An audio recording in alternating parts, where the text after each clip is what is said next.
ख्रीस्त में मेरे प्यारे माता पिताओं, भाइयों एवं बहनों, सबों को हैप्पी क्रिसमस। आज माता कलीसिया पवित्र परिवार का पर्व मना रही है। कैथोलिक चर्च में नाज़रेत के पवित्र परिवार को एक आदर्श के रूप में प्रस्तुत किया है और माता कलीसिया सारे परिवारों से यह आग्रह करती है कि वे नाज़रेत के परिवार के समान बने। नाज़रेत के पवित्र परिवार एक आदर्श परिवार इसलिए है कि इस परिवार के तीनों सदस्यों को हम ईश्वर की इच्छा के अनुसार अपना जीवन बिताते हुए पाते हैं। एक कुंवारी के गर्भवती होने पर समाज की प्रतिक्रिया अच्छी तरह जानते हुए भी माता मरियम ईश्वर की इच्छा के अनुसार अपना जीवन बिताती हैं। माता मरियम के साथ रहने से पहले उन्हें गर्भवती पाने के कारण उनको चुपके से परित्याग कर उनके इज्जत बचाने को सोचने वाले संत योसेफ ईश्वर की आज्ञा अनुसार गर्भवती कुंवारी मरियम को अपनी पत्नी के रूप स्वीकार करते हैं और प्रभु यीशु पिता ईश्वर के एकलौते पुत्र होने के बावजूद भी पिता की इच्छा के अनुसार संत योसेफ और माता मरियम के अधीन रहते थे। संत पौलुस एफेसियों के नाम पत्र में कहते हैं कि स्वर्ग और पृथ्वी पर प्रत्येक परिवार का मूल आधार पिता ईश्वर हैं।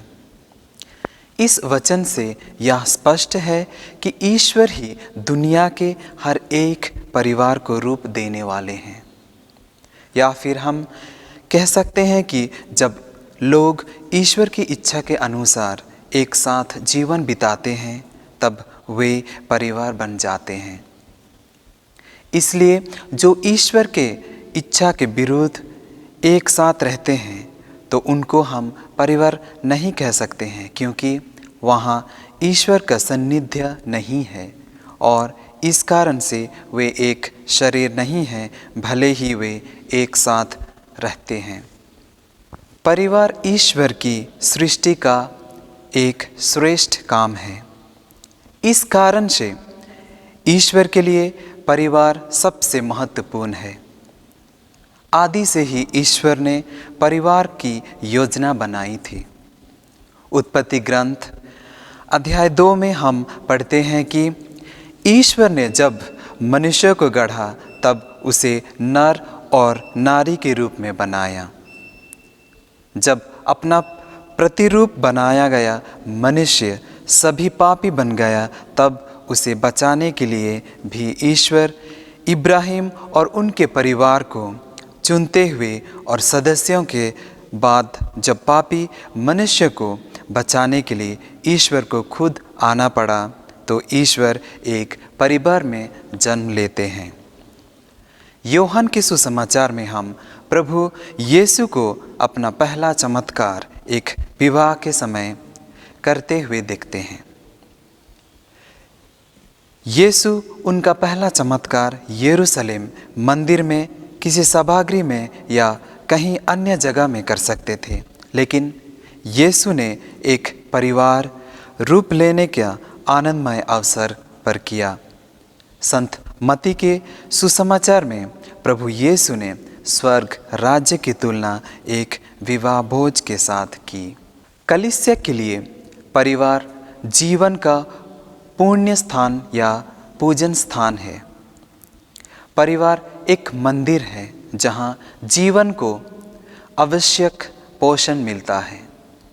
केवल एक परिवार में ही जीवन का अच्छा विकास होता है।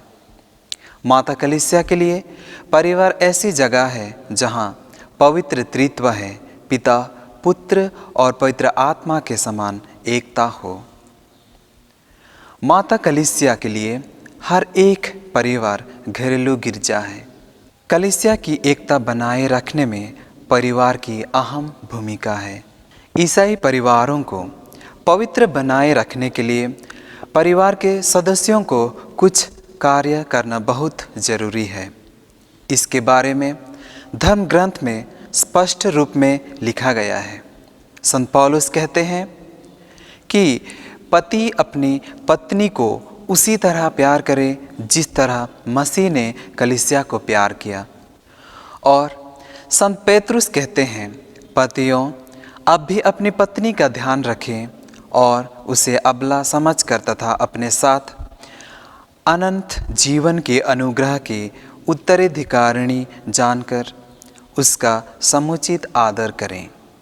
पत्नी प्रभु जैसे अपने पति के अधीन रहे। पत्नियों, आप लोगों का श्रृंगार बाहरी केश प्रसाधन, स्वर्ण आभूषण तथा सुंदर वस्त्र नहीं हो, वह हृदय के अभ्यंतर का विनम्र तथा शांत स्वभाव का अनश्वर अलंकार हो, जो ईश्वर की दृष्टि में महत्व रखता है। और बच्चों से धर्म ग्रंथ कहता है कि वे उनके माता पिता की आज्ञा माने, क्योंकि यह उचित है। ख्रिस्त में मेरे माता पिताओं, भाइयों एवं बहनों, कोरोना महामारी के कारण आजकल टूटे परिवारों की संख्या दुनिया में और कलीसिया में बढ़ती जा रही है। परिवारों की यह बुरी एवं दयनीय अवस्था देखकर कलीसिया चिंतित है, क्योंकि परिवार के बिना हम एक सुंदर दुनिया की कल्पना भी नहीं कर सकते, और इसके अतिरिक्त परिवार के बिना इस दुनिया में हम स्वर्ग नहीं ला सकते हैं। इसीलिए परिवार को रूप देने वाले वही पिता ईश्वर से हम प्रार्थना करें कि वे उसको पवित्र भी करने की कृपा प्रदान करें।